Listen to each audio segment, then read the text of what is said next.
I don't want to. I do want to make a statement, but related exactly to what you were saying. The European everywhere he's gone with indigenous people, he's tried to control them or oppress them. And you could easily say it's the evil white man, but that's a simplistic and stupid thing to say.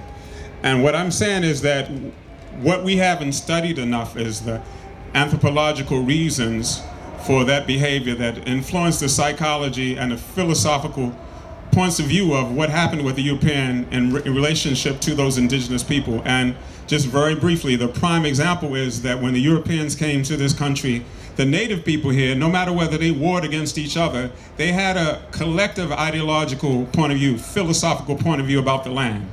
And the Europeans came here, who knows how, because we haven't done enough studies, but their point of view of the land was that land was more valuable than human life.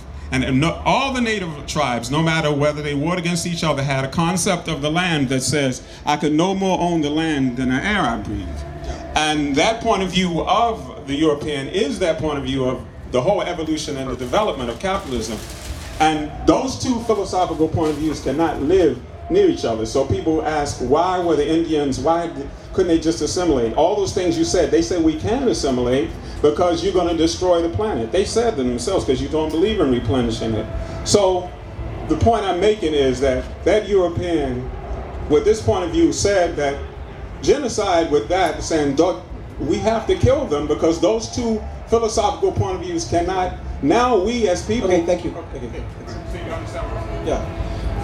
Yeah, I mean, I don't think it actually was trying to look at, what is the origin, what happened in the European psyche that, back in the day that led us to this dominator approach to reality. And I think it's very hard to isolate, one factor. I mean, a lot of people, like, the woman who wrote The Chalice and the Blade saw it as like the shift from, matriarchal, matrifocal civilization to patriarchal. Rousseau saw it as the origin of private property, was the beginning of inequality. There's a lot of different approaches to it, or a shift in power relations based on surplus product. But however it happens, we're in this situation, and we have this gene code of this dominator civilization, and somehow we have to turn that around.